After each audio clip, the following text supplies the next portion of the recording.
సంచలన వివాదాస్పద దర్శకులు ఆర్జీవి గారు అంటుంటారు. బాబు ప్లీజ్ నా సినిమా చూడండి, చూస్తారా? ఎవరైనా చూస్తారా? సినిమా అయితే అలాగే క్లియరెన్స్ అయితే వచ్చేసింది. ప్రపంచ చరిత్రలో ఒక సినిమాని ఆపింది ఎప్పుడు లేదు. ఎందుకు పర్టికులర్గా నారా ఫ్యామిలీ మీదనే మీరు ఎక్కువ కాన్సన్ట్రేషన్ చేస్తుంటారు? వైఎస్ఆర్ గారు పోయిన తర్వాత క్రియేట్ అయిన ఒక సర్కమ్స్టాన్సెస్, అన్ఎక్స్పెక్టెడ్ డెత్ తోటి మీరేంటి మళ్ళీ జగన్ సీఎం చేయడానికే టార్గెట్ అనేది? అది నిజంగా. సో ఇప్పుడు జగన్మోహన్ రెడ్డి మద్య నిషేధం, ప్రత్యేక హోదా ఇలా చాలా హామీలు ఇచ్చారు. అది ప్రజలకు ఎన్నుకోటు కోణం నుంచి మీకు కనిపించట్లేదా? Jagan as a person, as a character, ఏ మనిషి అయినా సరే అన్ని తను చేయలేడు. జగన్మోహన్ రెడ్డి కక్ష కట్టాడు టాలీవుడ్ మీద అని, అది ఒక కక్ష కట్టినట్టు అనిపించింది మీకు? They became fools finally film industry. ఇంకేం నష్టం? బాబాయ్ గొడ్డలి పోటు, దాని మీద మీ కాన్సన్ట్రేషన్ చేయలేదు ఎప్పుడు? ఆ సబ్జెక్షన్ కేసుకి మామూలు పర్సన్ నాకు ఎలా ఉంటుంది అవగాహన మీద? సో మీ రెండు సినిమాల్లో కోడికత్తి ఇలాంటివి ఏమైనా ఉన్నాయా? కోడికత్తి ఎపిసోడ్స్ ఇది చేసినా కూడా ఎలిగేషన్ కదా. మీరు నమ్మేది మీరు నమ్ముతారు, నేను నమ్మేది నేను నమ్ముతాను. మీలాగా ముద్దులు పెట్టాలన్నా బహిరంగంగా, లేదా మీలాగా సెక్స్ బొమ్మలు వేసుకోవాలన్నా ధైర్యం ఉండాలి కదా. ప్రతి సెకండ్ నా ఇష్టం వచ్చినట్టు బతుకుతా, నా ఇష్టం వచ్చింది చేస్తా. మీలాగా ఉండాలనుకుంటే అసలు మొత్తం కుటుంబ వ్యవస్థ మొత్తం క్లోజే కదా. పాయింట్ ఏంటంటే first of all majority of the people గొర్రెలాడు.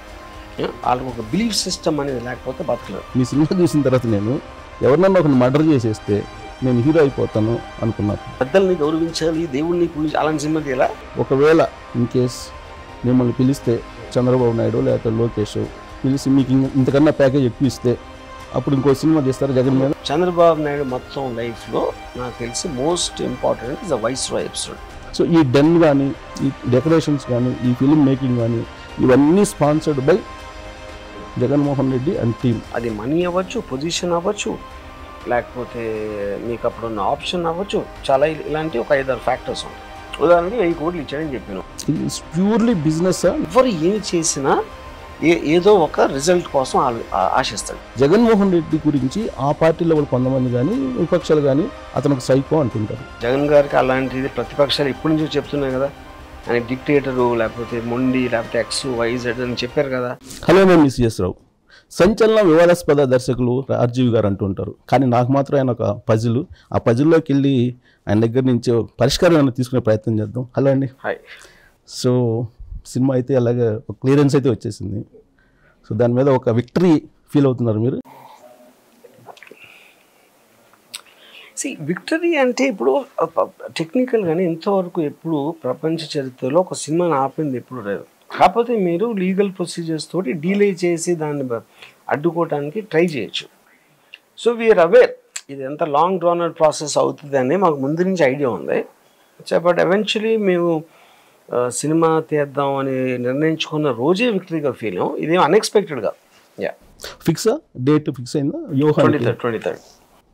Next దానికి March 1st ఫిక్స్ అయిపోయింది. సో దాంట్లో కంటెంట్ మీద మొదటి నుంచి కొంత డిస్ప్యూట్ ఉంది. డిస్ప్యూట్ అంటే మీకు కూడా తెలుసు. ఎందుకు పర్టికులర్గా నారా ఫ్యామిలీ మీదనే మీరు ఎక్కువ కాన్సన్ట్రేషన్ చేస్తుంటారు? Nara family is opposition to Jagan. ఇప్పుడు నేను జగన్ మీద సినిమా తీసినప్పుడు ఆటోమేటిక్గా ఎవరు అపోజిషన్లో ఉన్నారు అన్నది ఉంటుంది కదా.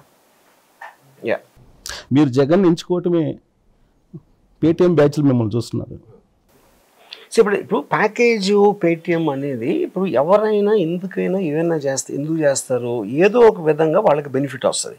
అది మనీ అవ్వచ్చు, పొజిషన్ అవ్వచ్చు, లేకపోతే మీకు అప్పుడు ఉన్న ఆప్షన్ అవ్వచ్చు. చాలా ఇలాంటి ఒక 5-6 ఫ్యాక్టర్స్ ఉంటాయి. ఓకే, నేను డైరెక్ట్గా రోజు జగన్ చెప్తున్నా. ఇప్పుడు మీరు లంచం అనేది ఉందనుకోండి, అన్నీ ఆ కేటగిరీలోకి వస్తాయి కదా. జడ్జి రాంగ్ జడ్జ్మెంట్ ఇచ్చాడు అనుకోండి లంచం కోసం, అంటే తను నమ్మింది కాకుండా వేరేది చెప్పడానికి తను అమ్ముకుంటున్నాడు. నేను ఇక్కడ డైరెక్ట్గా నేను ప్రోజాగన్ అని చెప్తే ఇంక నేనేం అమ్ముకుంటున్నా? ఓకే, దాని తర్వాత ఇప్పుడు సపోజ్ దాసరి కిరణ్ ప్రొడ్యూసర్ నాకు, దట్స్ ఆస్పెక్ట్. ఇప్పుడు దాసరి కిరణ్కి ఎవరైనా ఇచ్చారా? అవ్వచ్చు. అది స్పెక్యులేషన్లో anything is possible. Narendra Modi ఇవ్వచ్చు, ఎవరు గ్యాంగ్స్టర్ ఇవ్వచ్చు, వైఎస్ జగన్ ఇవ్వచ్చు, లేకపోతే ఆయన అక్కడో రాత్రిపూట దోచుకుని వచ్చి ఉండొచ్చు. ఎన్నో రకాల సోర్సెస్ ఆయనకు ఉండొచ్చు.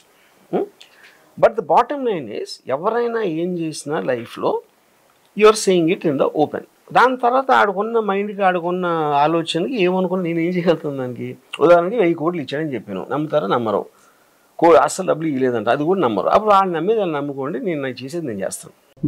మీరు చేసే దాంట్లో కూడా ఒక లాజిక్ అయితే ఉంటుంది ఆర్జీవి గారికి. అంత ఈజీగా కేవలం అమౌంట్ కోసమే ప్రతిదీ చేస్తాడని నేనైతే నమ్మను. ఏంటి ఆ లాజిక్? ఏంటి ఏం లాజిక్ అంటే నేను చెప్పాను కదా ఇప్పుడే, నాకు ఆ స్టోరీలో ఉన్న ఎలిమెంట్ వైఎస్ఆర్ గారు పోయిన తర్వాత క్రియేట్ అయిన ఒక సర్కమ్స్టాన్సెస్, అన్ఎక్స్పెక్టెడ్ డెత్ తోటి ఎవరు ప్రిపేర్ అయి ఉండకుండా ఆ పర్టిక్యులర్ స్పేస్ని అడ్వాంటేజ్గా తీసుకోవడానికి ఎవరెవరు ఏం వ్యూహాలు పన్నారు అనేది నాకు ఇంట్రెస్టింగ్ పాయింట్ అనిపించింది ఒక డ్రామాటిక్ స్టోరీ టెలింగ్లో. వ్యూహంలో ఎస్, శబదంలో ఆయన విజయాన్ని శబదం ఆల్మోస్ట్ మీకు continuation of the same story కదా. అంతకుముందు మీరు 2019లో లక్ష్మీస్ ఎన్టీఆర్ తీశారు, ఆ తర్వాత కమ్మరాజ్యంలో కడపరెడ్లు అని దాని టైటిల్ మళ్ళీ మార్చేశారు. ఇవన్నీ ఎలక్షన్ ముందే మీరు తీయటానికి. కమ్మరాజ్యం అనే సినిమా ఎలక్షన్ తర్వాత వచ్చింది, ఎలక్షన్ ముందు రాలా. స్వేరింగ్ ఇన్ సెరమనీ అయిపోయిన తర్వాత స్టార్ట్ అయింది సినిమా, ముందు కాదు. అది తప్పు. లక్ష్మీస్ ఎన్టీఆర్ ముందు చేశాను.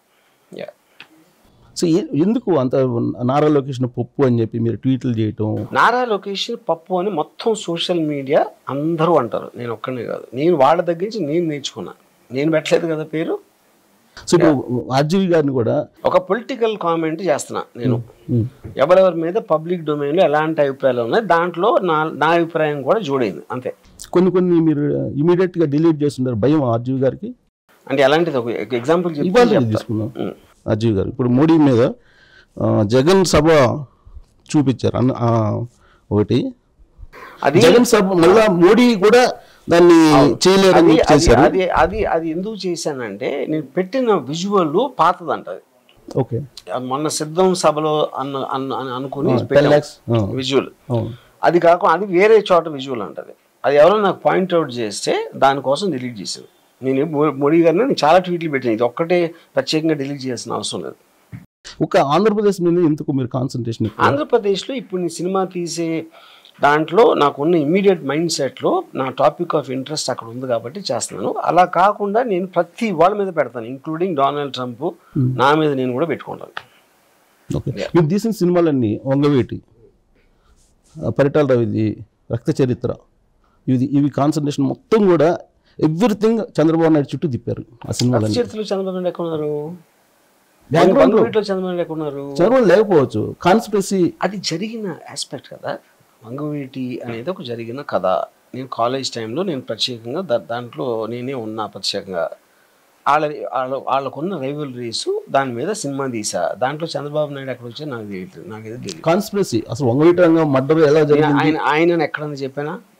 ఒక ఇంటర్వ్యూలో కానీ సినిమాలో ఒక సీన్లో కానీ ఎక్కడా కూడా నేను చంద్రబాబు నాయుడు పేరు ఎత్తలేదు. మీరేంటి మళ్ళీ జగన్ సీఎం చేయడానికే టార్గెట్ మీది? జగన్ని సీఎం చేయడానికి సినిమాల మళ్ళా దాని వల్ల అవదండి, అది పాయింట్ కాదు.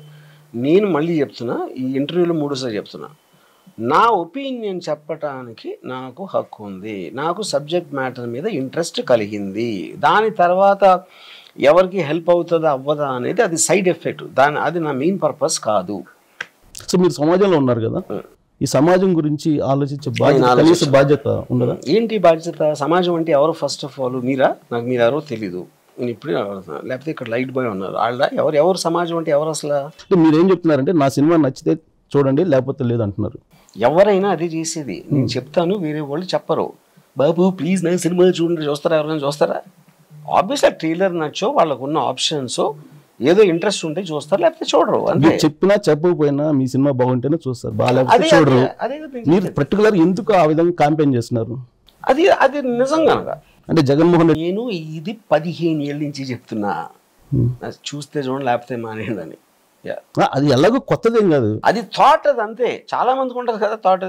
అది మీ లైఫ్ స్టైల్లో ఉంటుంది అది. సో ఇప్పుడు జ్యోత్స్న మీకు తెలిసేమో, తెలుగుదేశం పార్టీకి సంబంధించిన జ్యోత్స్న అధికార ప్రతినిధి మీకు తెలియదు కానీ ఆవిడ మిమ్మల్ని నేనైతే చెప్పను, ఆ వాయిస్ వినిపిస్తా, లేదా నేను చెప్పకుండా చెప్తా, మీ ఇష్టం. మళ్ళీ ఆవిడ పెడితే టైం పడుతుంది, మీరు చెప్పండి. అంటే ఒక పనికిమాలిన డైరెక్టర్, ఓకే, ఒక బాధ్యత లేని డైరెక్టర్, ఓకే వినండి. అంత ఇన్ని ఓపిక లేదు, మీరు చెప్పండి. బుద్ధి జ్ఞానం చెప్తున్నాను. ఎందుకనంటే రాజకీయంగా ఎన్నో సినిమాలు మనం చూసామండి.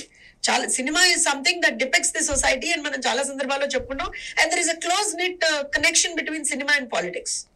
వి బిలీవ్ దట్. కానీ ప్రజలకు మీరు మంచి చేయకపోయినా సరే ప్రజల్ని ఎప్పుడూ కూడా తప్పుదోవ పట్టించడమో లేకపోతే ఒకళ్ళని కించపరచడానికి ఆ ఎరీనాని మేము వాడతామంటే మాత్రం చాలా తప్పంటారు. సో బుద్ధిమాలని డైరెక్ట్ అంటున్నారండి. సరే చాలా చెప్పారు. సరే ఇప్పుడు నా ట్రోలర్లో చూస్తే 1000 మంది అంటారు నన్ను రోజుకి మినిమం. ఇప్పుడు ఈవిడ స్పెషాలిటీ ఏంటి నాకు మీకు అంత వినిపించేయడానికి నాకు